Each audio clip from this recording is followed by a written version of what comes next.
It's your boy Concert Viz 34 back at home. What up? What up? It's your boy Concert Viz 34.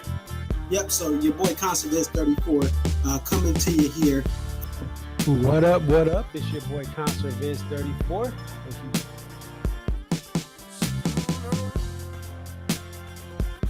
Aria. Okay, so this is Aria, and just tell us a little bit about yourself and about your love for the Dave Matthews Band.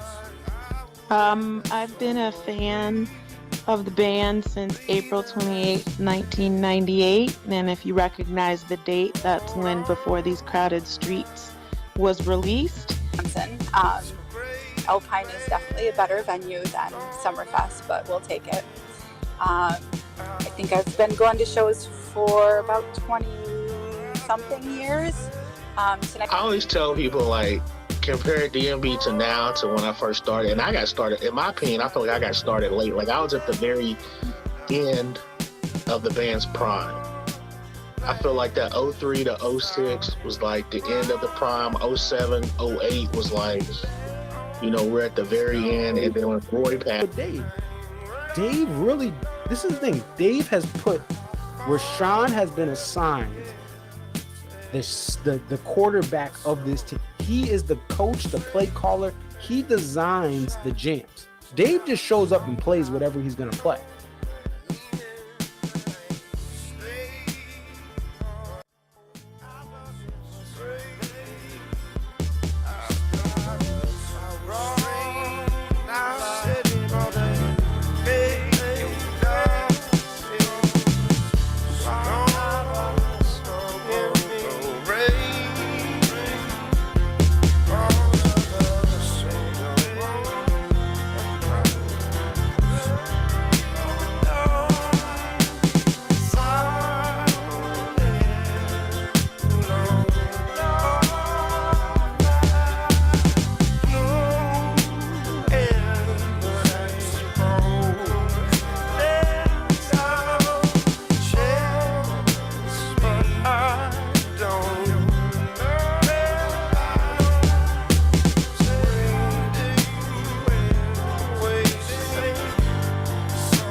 What up? What up? It's your boy Conserviz 34 coming to you late here or early here on the East Coast, 2:16 a.m.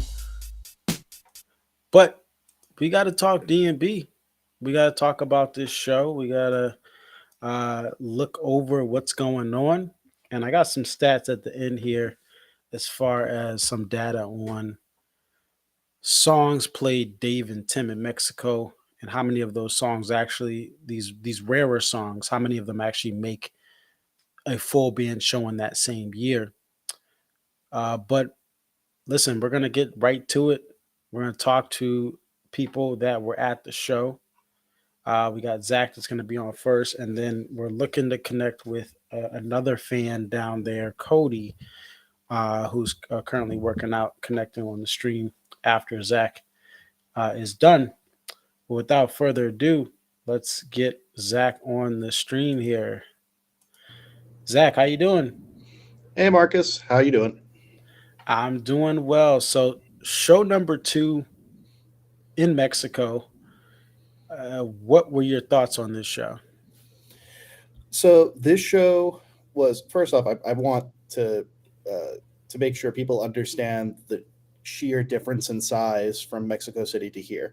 The venue that was the venue that started this off, the Auditorio Nacional in Mexico City, um, it's about a 10,000 person venue, but mind you, they blocked off the top row of it, so it was probably closer to about, you know, 4,000 people that were actually at the show for Mexico City. The venue that they played tonight in Monterrey, when it is fully packed out, is just over 4,000 people. And the show was definitely less sold than ones prior to. They blacked out the top of the venue. I would say that tonight was probably closer to about 3,000, 3,200 people inside of there. And you could tell that like there were a lot of empty seats inside of the orchestra, but still really great crowds. Gotcha. So you got about a smaller crowd size that can fit into that venue. And is Monterey a smaller city? So Monterrey itself is definitely a smaller city. I mean, Mexico City, I think, is like 22 million people or something like that. Okay. And I believe Monterrey, hold on.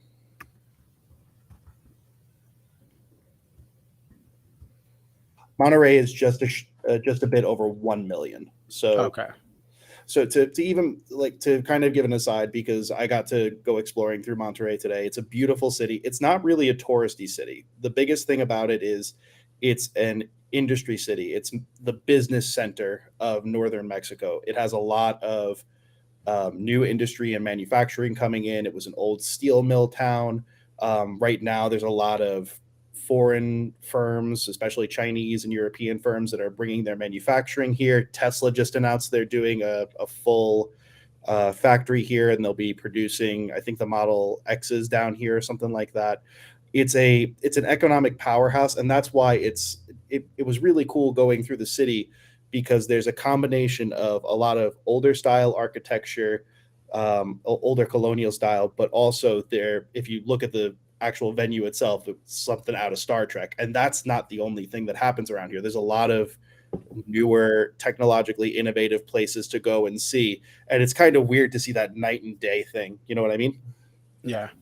Yeah. And I was watching a video the other day about how China has and other countries have huge interest in making Mexico really the next China, as now that China's economically grown, and their people are much well off than they were decades ago. So a lot going on there economically. A lot of people looking to have businesses and manufacturing there. But this show starts off with One Sweet World. So you start off with this. What's going through your mind at the beginning of this show?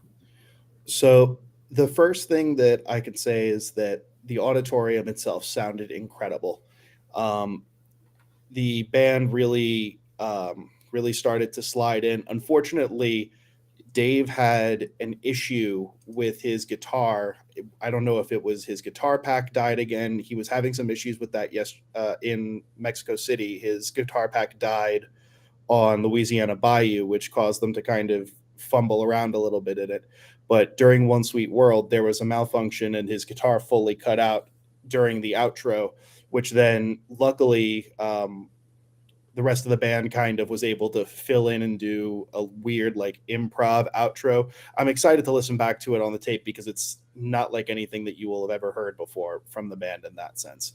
But the biggest thing that I noticed from the second that that song finished was this crowd was pin drop silent between songs, especially during the beginning. You could literally hear a mouse fart between One Sweet World and When the World Ends. It was kind of unnerving to a degree to be in a space with that much dead air, but I know that it's a sign of respect for them that they're that enthralled and that excited with the music. So I was totally down with that. And let's talk about how that impacts your taping. So for a show like Mexico City, I mean, everyone's talking about that tape you had, and tonight, again, a quieter crowd. How does that play a role in the quality of what you're recording? Um, so I've been getting a lot of messages from people regarding my Mexico City tape, um, and luckily, the biggest thing regarding getting a good tape is location and the crowd around you. That's why one of the things that kind of gets annoying to some degree about Dave shows when I tape them, especially outside in the big amps and all that kind of stuff, is nobody shuts up during the shows, even when the band is playing.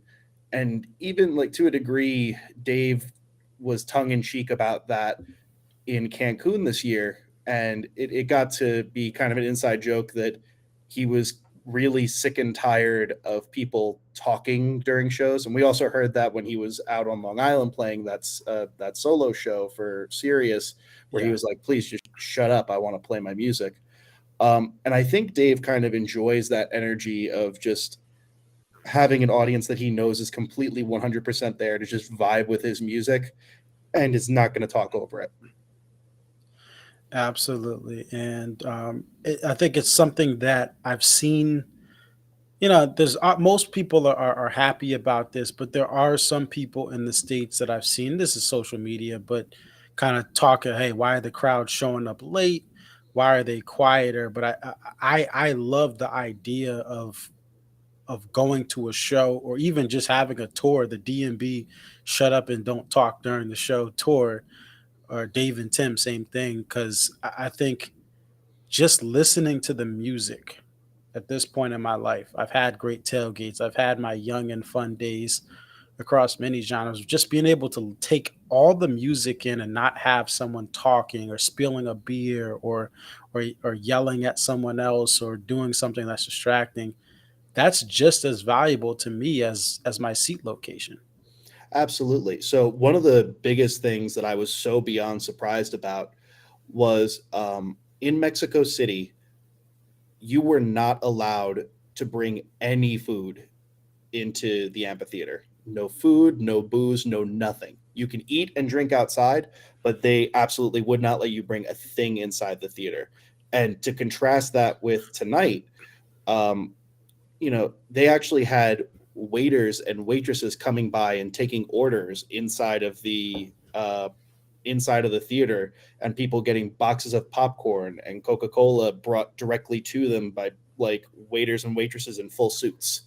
Like it's a completely different thing, but also like the entire crowd was respectful. Yeah, like there were some people shouting for 41 or shouting for two step or whatever, but those were the exceptions, not the rules.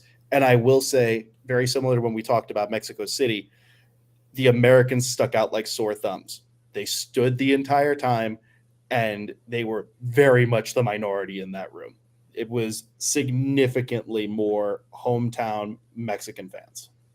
Gotcha. And many people may have traveled abroad, many haven't, but I know from my travels that when you go to something that is state sponsored or you go to certain areas of the world, there are facilities where no, there's no alcohol, there's no drink. There's certain areas where literally you can't take pictures. If you go into a certain a state government office, you know, like I said, in my travels, that you can't take pics. So there are some things that are a little bit different than how public areas, or even places you go to travel in America are. So that's interesting, though, the contrast of tonight having all the food options and the state sponsored venue in Mexico City not having those things. But in the end, these are two shows that you have crowds respecting the music.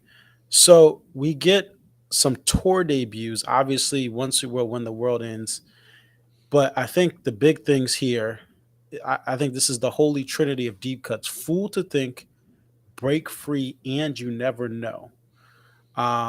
What was it like to get these songs outside of the United States in the full band variety? Fool to Think sounds spectacular. again, and we've talked about this both in private messages and we talked about it on stream. The band is so tight right now. It is just absolutely on fire. Everyone seems energized and excited to play, and especially when it came to Fool to Think and Break Free and You Never Know, it everything felt polished. There was fun interplay between everybody, and it was solid DMB. And even like through the shows, I was texting with a lot of people trying to give information, all that kind of stuff.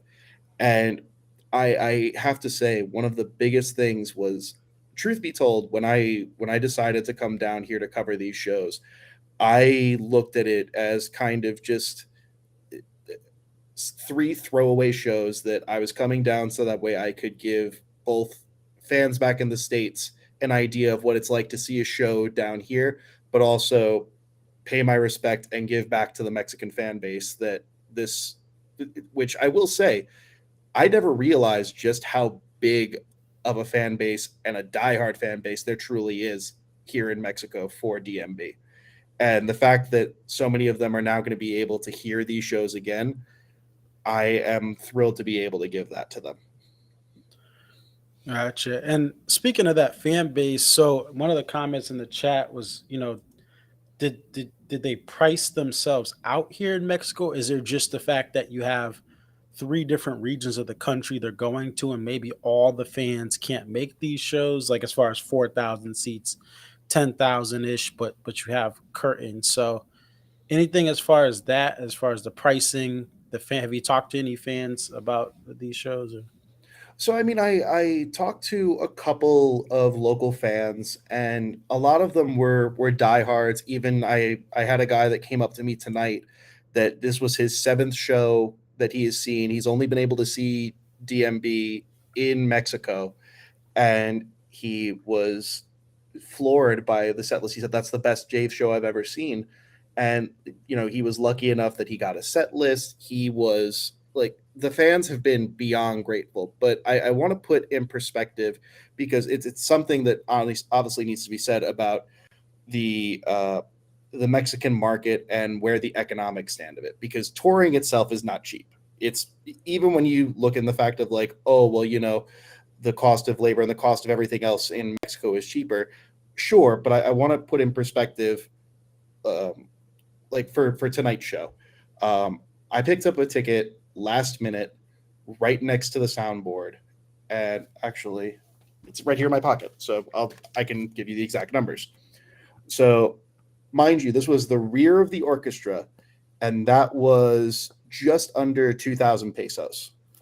Now 2,000 pesos may seem like very little to us, because it's about 20 pesos to $1 or so. So it's a little less than $100. But then you've got like the service fee, which was an extra 500 pesos. So that's an extra basically like $30 or so. I mean, you're getting to the point where you're talking like 110, 150 for a small theater. And especially, like, granted, everything else around me is relatively cheap. The food is cheap. Getting around in Ubers is cheap. I can't speak to the socioeconomic status of different parts of Mexico, whether it's Mexico City or Nuevo León, where we currently are. But even still, it's a lot of money. But you're getting that plus of like, hey, you're going to be one of like 3,000 people that's at this show. So from a stateside, I get it. And that's why I was willing to make the trip down. But I don't know if that same cost benefit works for a local. I mean, if you even look back to the 2019 shows, they were playing just down the street in the Monterrey Arena, which is way bigger. Gotcha. Yeah, and logistically, like I said, I've been in Central America. Logistically, travel can be difficult through mountainous areas. I've driven through some cliffs of the Central Highlands of Guatemala City that on a tour bus, and it's not easy all the time to just get through. So if you're hours away as a fan, you have to support your family. I think it may be a difficult thing there. So great perspective there as far as the pricing, and glad you were able to get a seat there. So let's talk about this encore. I'm gonna pull up the picture you sent me. Uh, we have a kind of pick your own song for David the E1, Looking for a Vein, which was played, and then All You Ever Wanted Was Tomorrow. That was not played, but right next to it. So when you saw this set list, what was going through your mind when you looked at that E1? So the funny part was is that I didn't actually recognize what I was looking at first. I was in the middle, um, I was looking at I was looking at my gear, making sure I could get all my stuff together because, if it's several thousands of dollars worth of gear, I don't want to, lose any of it. Yeah. And I look and this guy had the set list and I said, hey, you mind if I just take a quick pic of that? So that way I could at least put it to the almanac or whatever. And I literally looked up, just took a quick picture and we started talking. And it wasn't until I finished breaking down my stuff, I was like, I should really look to see if there was anything different on the set list. And the second that I saw that he decided to punt on a debut to go back and play Looking for a Vein, which was not as good tonight. It included a false start. There was a lot of fumbling and shakiness on it. I was not happy. Gotcha. But it's funny, just like you said, you go into these shows thinking, maybe they're not going to take risks, do all this stuff. And then you go from that to night one, you get all these surprises. Night two, you're like, dang, we could have got a second song that's never been heard, in a live setting or in a singles release. I mean, for we this haven't even album. heard the song yet. Right. Yeah. Well, the only people that heard it were the lucky 100 or so people that got to go last night in New York City or LA to the Atmos thing, which I think would have been really, really cool. It would have been nice to have been debut. But listen, I don't think that I'm legally allowed to bitch about a set list that includes You Never Know, Break Free, and Fool to Think. I think that contractually and Busted Stuff, I don't think I'm allowed to complain. Right. And it's funny, you said this first Busted Stuff back-to-back plays full band since 2002, which is now that's 21 years ago. And this is a song that was played heavily in 2000, and I think this just goes to show the song selections are key, because if you're going to a show in 2000, Hartford, 3 shows, they play Stone twice, they play Busted Stuff every night, they played a couple other songs to it, like Drive In Drive Out was played, I believe, twice. For that run, the song quality matters. And also, I don't know if you noticed this, there were no Big Whiskey songs tonight. What was it like, no Big Whiskey? I will say the song spread is a little interesting. I mean, first off, we're talking about the year of our Lord 2023, and on the song spread, on the top, you have Tide, the brand new album that releases next week, and Busted Stuff. I want you to understand the craziness that actually is. Right. I don't think that's happened in years. Right. And I think the other thing is, when I look at this on paper, you have four new album songs, but Break Free is one of those songs now. It's officially, we can say it's on there. So if that's one of those 4 songs that's, hey, this is our new album, wink, wink, and it's Break Free, I like that deal. I like the idea of Monsters being played. It's a song that sounded great from your tape. So that's 2 of your 4 new songs. So the idea, what hurt 2018 and 2019 was the good songs from Come Tomorrow went away, they went missing, and some of the mediocre subpar songs were flooding set lists. And so to me, I just, even if this album is a nightmare audio wise, I just don't see how this can't top that 2018 feeling we had when the band switched things up and had all these new songs. Absolutely. And I will say, even when when they started talking and going into Monsters, I was excited to see where this goes, because even I have listened back to the Mexico City Monsters probably about 10 or 12 times now, and all I can keep on thinking, and all my friends keep on saying, is this song is going to explode. this song is just going to be an absolute behemoth live this coming year. All they got to do is find their footing and really take it soar. And wouldn't you know it, tonight they really decided to go and let Tim fly a little bit more. They let the horns kind of go and play a little bit more. And Dave even let a couple extra bars go because they were just enjoying themselves. And I have a very, very good feeling that this song is just going to continue to evolve to be an absolute beast inside a set list this year. I'm looking forward to catching it. And also, no covers. Now, maybe this is a Mexico thing. Maybe you play Fool in the Rain. I mean, I think Watchtower would get love, but you play some of these songs and they're not going to hit like the States. But I love this idea of no covers. I've been an advocate, even the covers I love, I'll not hear those just to get DMB songs and solid DMB songs. So I think it's great, no covers. I will say, like, I was surprised to see 2 straight nights of no covers. It makes me think that more than likely, I don't know.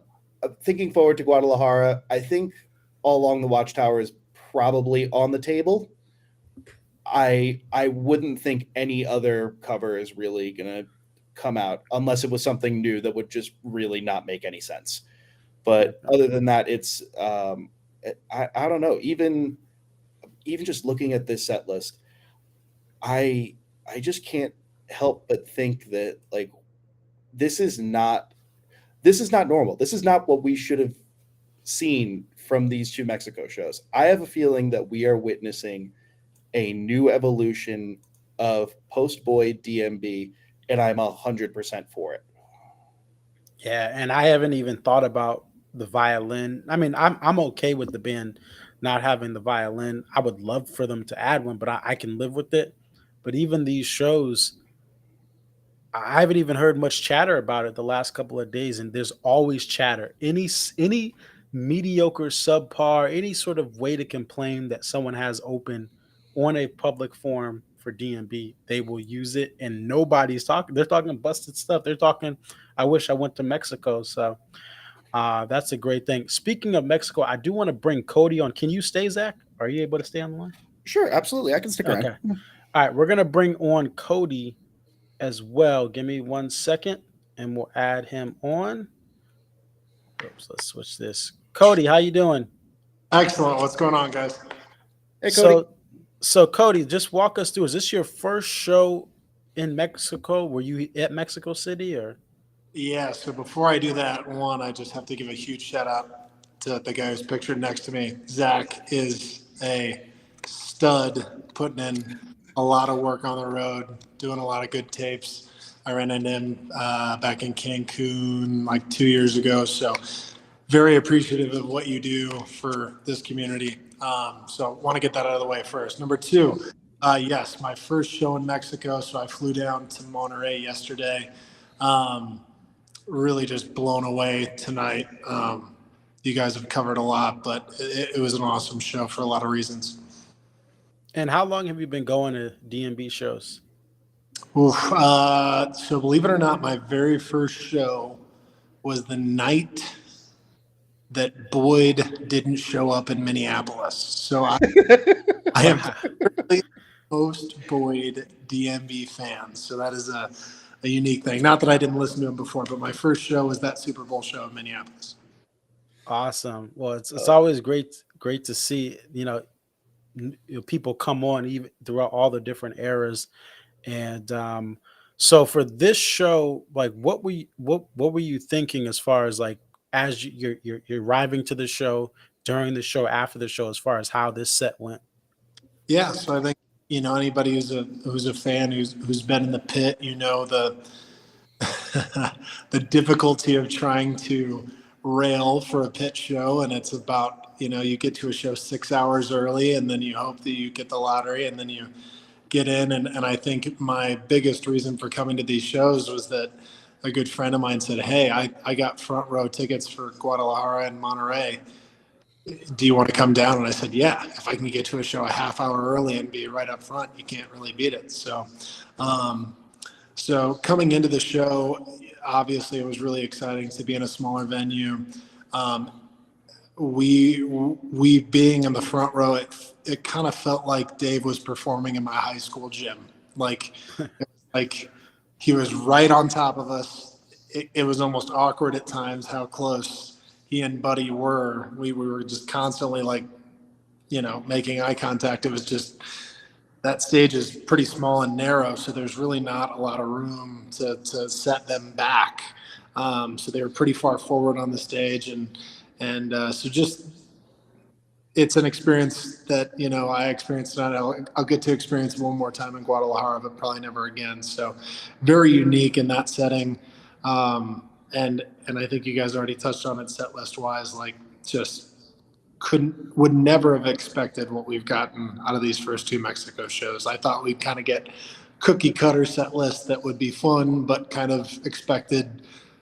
If you would have told me 3 weeks ago to predict this set list, there's no shot I would have gotten 80% of it. So very, very pleased. Gotcha. And that's good perspective there, as far as, like you said, you're going because you're right. Most people will probably never have that ability to get a physical front row seat. And so you go there just for the front row seat, and lo and behold, you get a great set list. So what was your favorite song of the night? This is kind of wild, but and Zach probably already knows the answer. Monsters. I mean, guys, Monsters is coming for everybody, and you just better be ready, because it's really, really good. And that was me coming from like having listened to it a few times since they released it, and it was fine. I was like, yeah, I kind of like Mad Men better. No, in live, like, Monsters is a jam, and these guys are into it, and it's a really, really fun song to hear live. That's great to hear. And I mean, that's the thing is, to be excited about a song like Monsters is something that I think I just haven't seen in this from post Big Whiskey.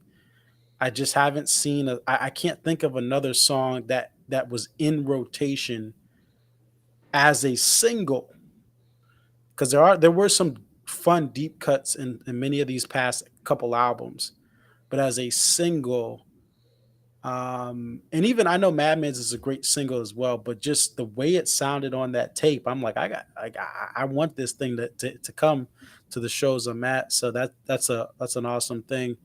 So I know you said you were up close, kind of uncomfortably close. Was there anything that you noticed being that close that you may have not noticed in an average show that you've gone to in the past? So for one, DMB Couch Tour, I've definitely leaned on them in the past, and a friend of mine, I'd shot her a text tonight and asked if anybody'd be streaming the show, and she said that she didn't know of anybody. So this was my first time ever streaming the show on Couch Tour. So to those who do that, just as much as Zach, you guys put in work, it is a little bit of a multitask, trying to hold your phone and do that whole thing while the show's going on. And I took a couple breaks.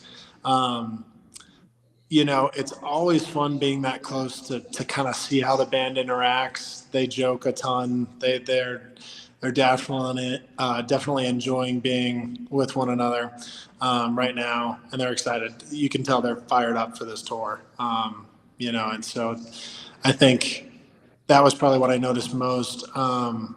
Tim really stood out to me on, I'm looking back at the set list here. There was Space Between, and even to an extent Busted Stuff. Obviously my first Busted Stuff was blown away by that. I guess I thought that would be more of a Dave heavy song on his acoustic, but Tim stood out quite a bit on Busted Stuff, and I thought that was pretty cool. And then, Corey, not to interrupt. Did you notice that Tim started doing a small bit of accompaniment with Dave on the ukulele for Sweet? Yeah, that was pretty cool too. That was a little different. I feel like Sweet, at least since they've kind of brought it back into rotation, has been pretty Buddy heavy. But he carries that solo toward the end, but it felt like Tim definitely carried a more prominent role in that one. So was he on his electric guitar? Tim was. Yes. He was during the intro where Dave normally just is strumming back and forth doing the chords on the ukulele. Tim started doing some very, very mild accompaniment during it, which I was not expecting, and it kind of came out of nowhere. I'm gonna have to take a listen back to it because I was not really sold on it. I personally preferred Dave kind of doing his thing solo for Sweet, at least in the beginning. But hey, listen, at least the band's taking chances. I'll take that. I was gonna say I remember when Tim used to mirror Dave's parts in Warehouse or do a little bit of a, like a eighth note type thing with what Dave was doing. I was like, ugh. But like you said, hey, the trial and error. I love when this band makes mistakes, tries things out, even if it doesn't work. It makes it fun. So, um, I will say though, Cody, if I know, listen, it's up to you. I literally take videos at almost every show I go to. My first experience on the rail at Mohegan Sun, I did take some video, but I also just took in that experience. I will say, just do whatever you want, but just definitely don't feel like you have to record this whole show. Take in that. And now, listen, since then, I've had some other shows where I've had some nice seats and I've literally recorded most of the show, but just take in that moment because, like you said, you never know when you're gonna have that. And not listen, I've never even had seat to have a seat is even a whole nother level than the rail because you don't have to, no, you're like I had to fight people off and keep my arms like this. Enjoy it. What got you into going to go to that first show at Minneapolis St. Paul or no St. Paul? That's the XL Energy St. Paul. Yeah, so I was living in South Carolina. My roommate at the time was a big Dave fan. We started listening to him, and we actually, the first time I saw Dave was the Dave and Tim show at a social justice music festival in Atlanta. And I wish I could think of the name now. So technically the first time I saw Dave was there. But the reason we went was because it was so poorly marketed that it went from being like a $300, GA ticket for the weekend to like a $40 ticket. So that weekend we saw Common, Dave and Tim, Carlos Santana, Macklemore, John Legend. It was an unbelievable little festival set. And so getting to see Dave and Tim acoustic was like, okay, I definitely want to see this band live. And then it just so happened that was, 2017 when they didn't tour, or whenever it was the last time they didn't tour full band.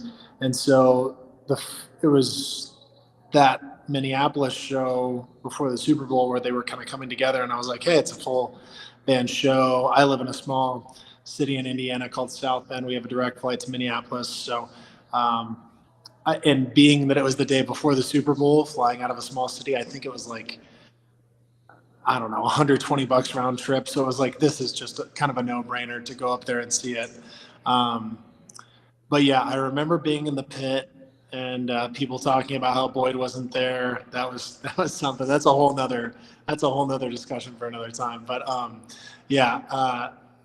I've liked this band for a good number of times. I think in the short time that I've been following them since 2017, I'm approaching 50 shows. So definitely enjoy getting to see them on the road. I travel for work, so I'm able to kind of mold work trips into Dave trips. So I'm pretty fortunate in that regard. So you've almost been to 50 shows since 2018? Right. Yeah. Wow. Holy shit. That's impressive. I was gonna say, I thought my number was impressive. Tonight was show 90, and I've been doing this for a little over 10 years. For you to be hitting 50 and you've only been at this 5, that's pretty impressive. It's been aggressive. Last year was 17 shows. This year I have 12. Oh my God. We're dialing it down slightly. I would hope. Yeesh. I'm fortunate living in the Midwest. I mean, Chicago, Indianapolis are easy, and then I'll be in Texas next week for those shows because it's a work trip as well. So, fortunate to get to see these guys a lot, and I'll see them anywhere. Some folks are pit snobs or whatever. I'll enjoy it from the lawn. I'll enjoy it from up front wherever I can get to see them. It's always a treat. Gotcha. I was gonna say South Bend. I know it's a small town, but they got the University of Notre Dame That's right. out there, the Fighting Irish. And oh, are you going to Chicago this year? Chicago is a maybe for me. It's not a lot. Okay. I would just say from what I've heard, I was by the venue. I went to Chicago last year after Deer Creek, but I will say that is a venue that everyone who says I don't care where I sit, when you get to Northerly Island, it's just a disaster. It's on the lake. Why they would build a venue on Lake? Oh well, it was open land. It was an old airstrip, but I would strongly recommend not going to that show. And I usually never say that because I know that's a close. After you pay $300 on the Skyway and get through all those tolls, you're gonna. I think you'll be disappointed. And even the last time they played there was a storm Yeah. and it cut everything short. People I know that were there were struggling to get cover and get out of the Northerly Island venue to shelter on the main, to get out away from the lake. So I would just say don't go. Go to Deer Creek Summerfest. I don't know if you've been to Milwaukee for DNB. Have not done that one. I will say, so to your point, before we totally diss on the Chicago venue, it is not great. Alpine is far superior. But that exact weekend you're referring to, I did not go on Friday because I saw the storm coming.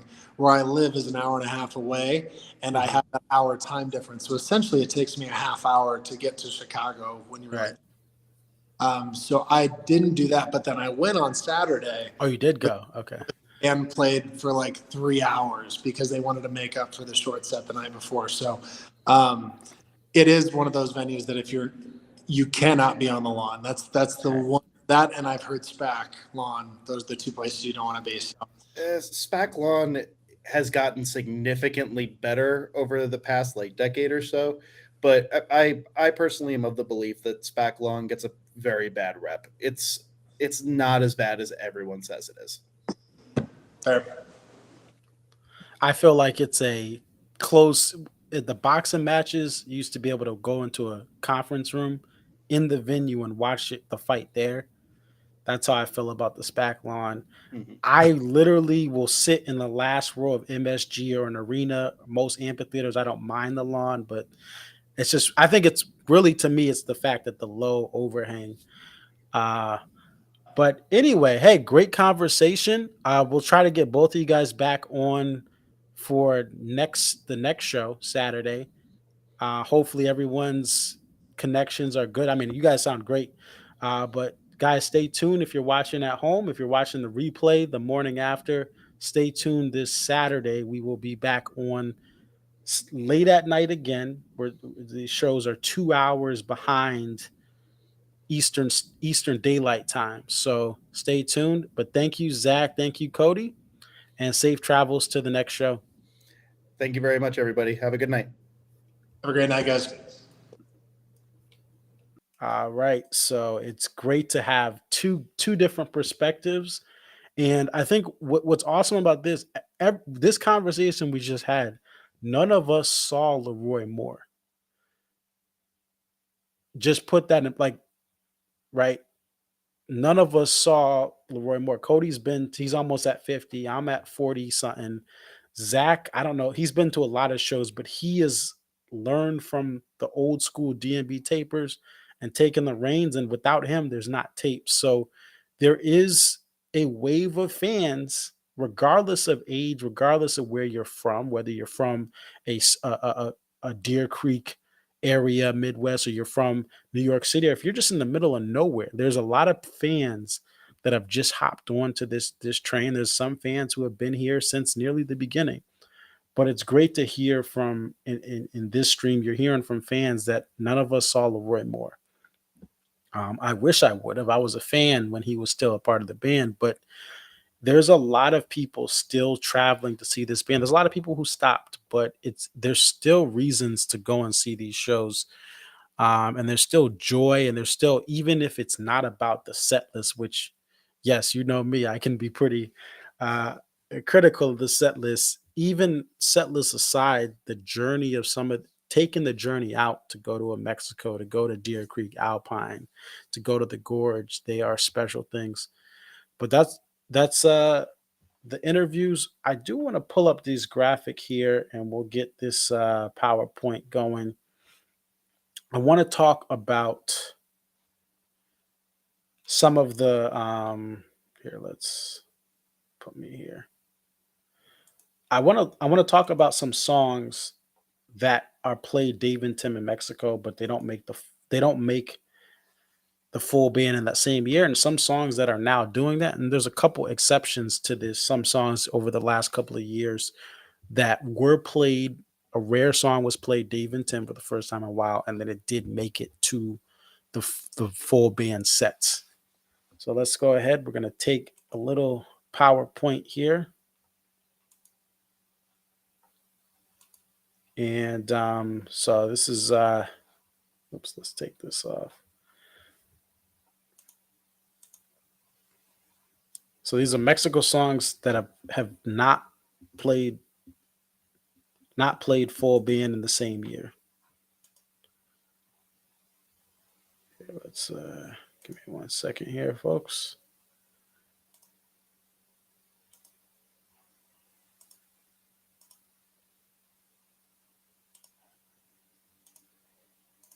Oh, here we go. Okay.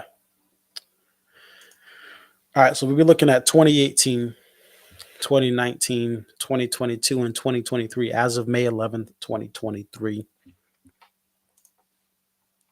All right, so like I just said, since David Matthews and Tim Reynolds began having 3 nights of shows in Mexico, rarities have surfaced, but they never made it back to the full band. We're going to take a look at some recent years where full band had a lengthy summer. That's key. These are years where there was a lengthy summer tour. We're not counting 2017. We're not counting 2020 in this. All right, so first 2018. So if we look here, this is 2018. So we look at Dreaming Tree. It was played in Dave and Tim.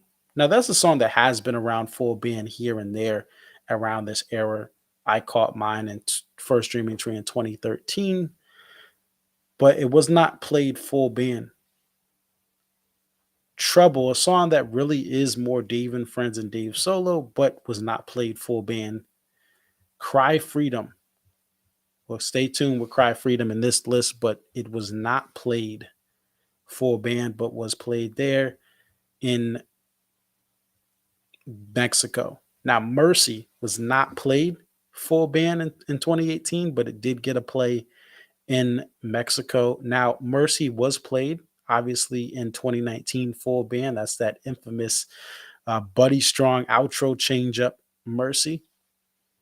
So that is cool that it did get a play in Europe, but hasn't been played full band in the States for a while. And Death on the High Seas, which started out, I heard the first full one with Branford Marsalis and Hartford back in 2015. It was not played full band in 2018, but played Dave and Tim Mexico. Now we're going to go to 2019. Pay for What You Get, which we got last year, right? 2022, but it was not played full band in 2019. It did get a play Dave and Tim. Cry Freedom, Dave and Tim, but not full band. Death on the High Seas, same thing. Played at Dave and Tim Mexico, not played full band. Now, Cortez the Killer. This is a video. I mean, the picture there is one I took at the Gorge. That's Gorge Night 3, Government Mule opening for D&B as the sun sets. And Cortez was played Dave and Tim, and it did get play full band. But this is also interesting because it does require 99% of the time, does require Warren Haynes to be a guest. Susan Tedeschi has guested and some other people have, but typically only played with Warren. Government Mule happened to be opening up the Gorge that year, so we got it. So that's one of those exceptions. Starts off at Dave and Tim, continues full band. 2022. So we got a lot of songs. I could pick more than this, but I wanted to focus on these. Good Time. Played Dave and Tim, not played full band. Up and Away. Again, one of those Dave and Friends, Dave solo songs. Played full played Dave and Tim, not played full band. Trouble and Dodo, same boat. Dave and Friend type songs, not played full band. Now, what is it's interesting because the band plays stuff from Some Devil, and they play songs that really are more Dave solo based. They're completely different from what DMB does, but they get play, right? So Damn Lucky gets play, Stay or Leave gets play. But these three songs, I really wish they would get full band play. Dreaming Tree in 2022 comes out, Dave and Tim Mexico, and then we get it full band. And I was blessed to get Dreaming Tree and Alpine. That Alpine had that, and Death on the High Seas and Black and Bluebird. These are two songs that I saw in 2015 in Hartford, and they were played full band back then, but they are now no longer played full band. And I really hope they come back in 23. Granted, there's still a lot of new music to promote, so we will see what happens. And then we go to 2023. We have Good Time, No. Trouble, no, not yet. Again, these are not yets because who knows? They could still come out. Monsters, Play Dave and Tim Mexico. The single comes out. Stefan's not even on it. Are they going to play it? They probably won't even play it in Mexico. Well, nope. Wrong. I was wrong about that. Monsters is played already twice. And as we saw, Zach and Cody said, hey, this is a good song. We love it. Watch out. It's coming your way. Death on the High Seas, not yet. I would love to see it, like I said. Now, here's where we get to the Busted Stuff thing. Busted Stuff is played. Dave and Tim gets a great reaction in Mexico, in Cancun. And it has already been played twice full band this year. Bismarck, now this is a little bit of a reverse. Bismarck was not played this year in Mexico, but it was played full band. But Bismarck has been a song in 2018 and 2022 that had plays in Mexico, but this was a song that was not played full band in those years. Or Bismarck in 2016 was like, that was the year. And Virginia in the Rain. The key with this, the caveat is it hasn't been played full band in Dave Matthews Band shows since 2018.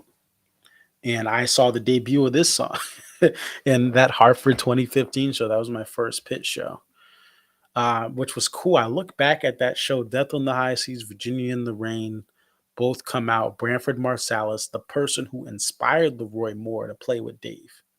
Roy listened to Sting's Nothing Like the Sun album, where Branford Marsalis was highlighted, and then said, okay, this is how I can play. This is a blueprint to how you can play smooth, jazzy sax with rock music.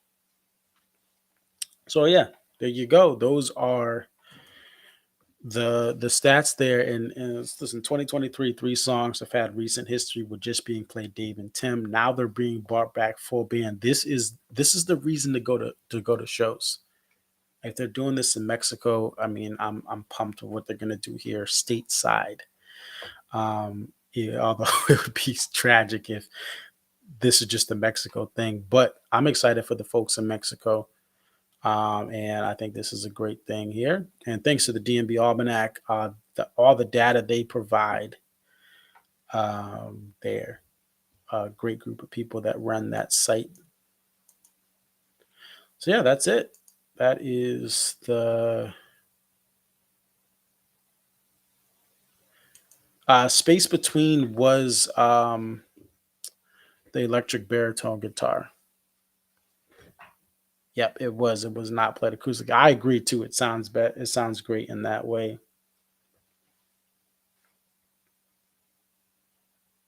Oh, that's the first. Oh, when I said the song title, right? When I said the song title, yeah. Right. It's a song title. It's not cursing. um,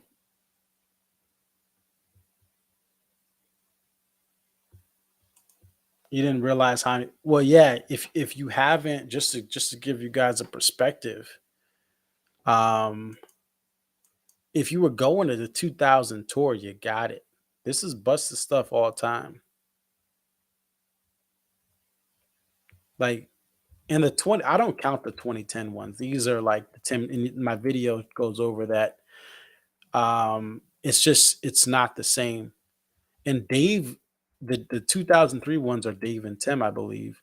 2002, May 15th and May 16th was the last time it was played consecutively, right? And overall, there's only 37 plays. It's really just look at this. Here's what's cool. This is interesting about the 2000 tour.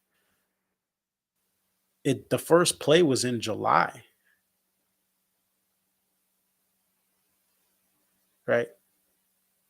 And that 25, 26, 27, that's Hartford. I was played all 3 nights at Hartford.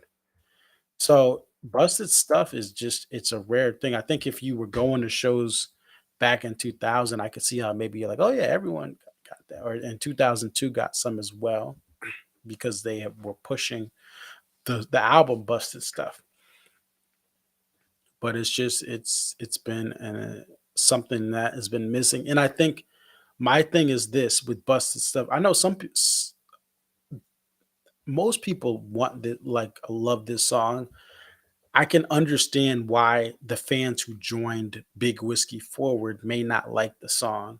Some, not all, because a lot of fans, and this is another discussion for another day, a lot of fans came on the D&B because of the rock stuff. And when they go to a show, they want to grab some cold ones and they want that rock high energy thing. I love the subtleties. That's the thing that's made these busted stuffs in 2023 so great. They can't do what they did in 2000. It's impossible. Roy Moore has passed. The band is different, but they're still using the space. They're leaving open space. There's subtle fills that every couple of the members are doing. Jeff Coffin sounds great on sax, soprano sax. So, I mean, that's the type of stuff that I love. I love open space and seeing things flutter in and flutter out. I love dynamic buildups and breakdowns, and that's what Monsters does. Oh, speaking of that, shout out to so what's very cool is I sent this video, I put it on let me move this because it has some. I made this video.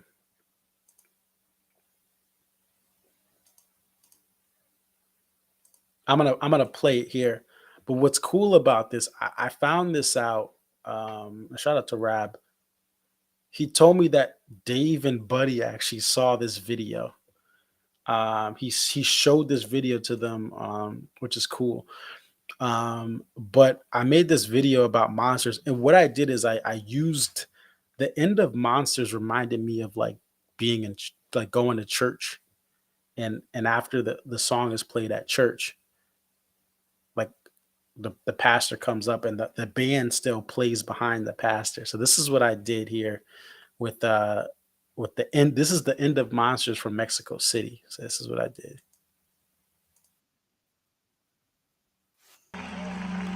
Ephesians. Thank you. That's a bad band right there. Amen.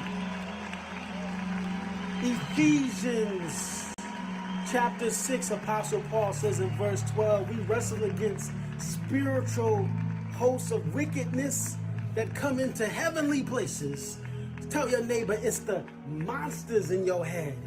Those thoughts, those doubts, the anger, that it's a spiritual warfare. Amen. But don't forget, thank you, Dave. Thank you, Buddy, Carter, Tim, Rashawn, Stefan.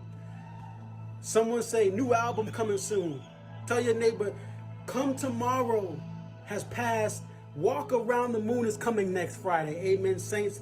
I want you to purchase this album. Don't be cheap now. Y'all go to the club every week. Go listen to this.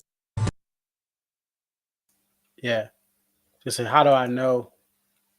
Yeah, because Rab told me when they're warming up, he showed them the video. Yeah, unless he was lying to me. Yeah, so that is real cool that they saw it. But yeah, just that type. It was just funny. But that again, that Monsters was just it was great. It was great. That Monsters was great. So yeah, that's the show. Thank you guys for tuning in, and stay tuned for tomorrow. I mean, not tomorrow, Saturday. Well, actually, it's Friday here in the States on the East. Actually, everywhere because it's 3:12. Well, not except Hawaii and Alaska. But anyway, the mainland United States, it's Friday, so we'll have some stuff. If anyone wants to come on, and maybe I could do an interview with some people before the Saturday show. I want to hear what people thought if you went to the New York City or LA listening sessions without giving away, whatever you feel comfortable sharing, general themes, ideas. Let us know what you thought about Walk Around the Moon, or you can put it in the comments. Put in the comments of this video. What did you think about Walk Around the Moon if you heard it? All right, we're gonna end off here with a song that I guess tonight was a little bit rougher, and that's okay. This is good. These songs take time. We're going to end off with Looking for a Vein. This was a new song that debuted in Mexico City on May 9th. Thank you guys for the support. Hit the like button. Share this. Again, if you don't watch it live, that's okay. This is if you're busy, you have busy times at work, and you want to watch it a couple of days later. This will stay on YouTube so long it doesn't get removed. Like the John Mayer stuff, they kicked the John Mayer's management pulled all these videos weeks after they were uploaded. Bruh. But thankfully, DMB Media, their management doesn't do that. This stuff is just to share with the fans. All right. Thank you guys for watching. We'll end you guys with this Looking for a Vein. It's your boy Conserviz34. Peace.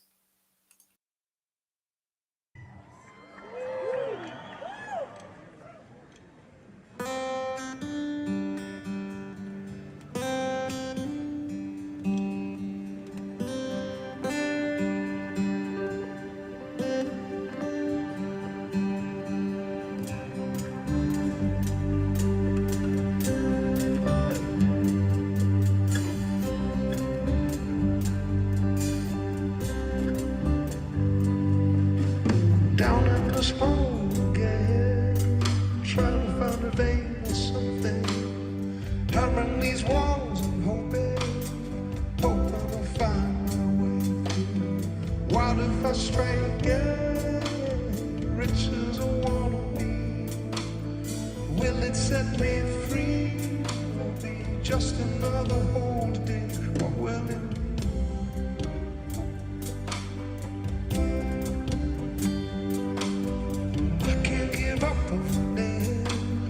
What am I supposed to do?